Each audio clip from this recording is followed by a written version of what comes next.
มอบรับเวียกงานคุ้มครองที่ดินของรัฐอยู่แขวงเวียงจันทน์ให้แผนกการเงินสืบต่อคุ้มครองพิธีเซ็นบทบันทึกการมอบรับเวียกงานคุ้มครองที่ดินของรัฐอยู่แขวงเวียงจันทน์ให้แผนกการเงินสืบต่อคุ้มครองและจัดตั้งปฏิบัติได้จัดขึ้นในวันที่12กุมภาพันธ์2026ระหว่างแผนกการเงินแขวงเวียงจันทน์ต่างหน้าเซ็นบทบันทึกโดยท่านหอมฮักสุนวรรณรองหัวหน้าแผนกการเงินแขวง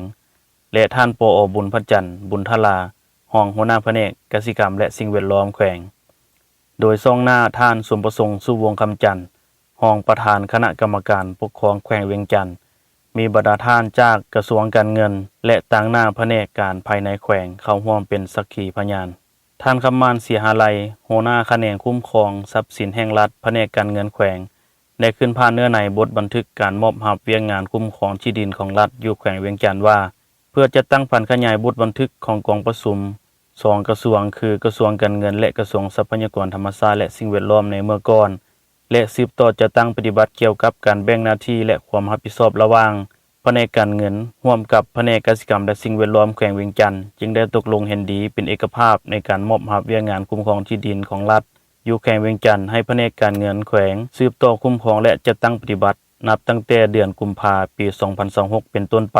ซึ่งมีรายละเอียดดังลุ่มนี้ 1. เอกสารการเสนอขอนโยบายหันสิทธินำใช้ที่ดินของรัฐของแผนกกสิกรรมและสิ่งแวดล้อมแขวงเลขที่4266กสควจลงวันที่25ธันวาคม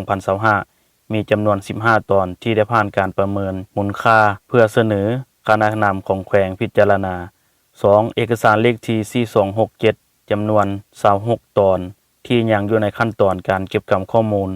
ผลการประเมินราคาเพื่อรายงานหัวหน้าแผนกกสิกรรมและสิ่งแวดล้อมแขวง 3. เอกสารเลขที่4263จำนวน7ตอนที่ยังอยู่ในขั้นตอนการประเมินมูลค่าที่ดินตามแจ้งการของห้องว่าการแขวง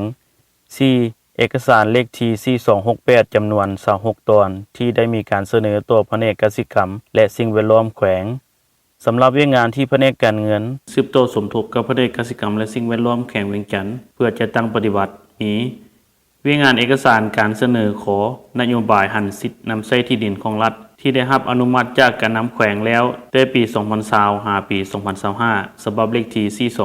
4264ลงวันที่25ธันวาคม2025จำนวน21ตอนมี14ท่านมอบพันธะแล้วจำนวน6ตอนยังค้างมอบพันธะจำนวน14ตอน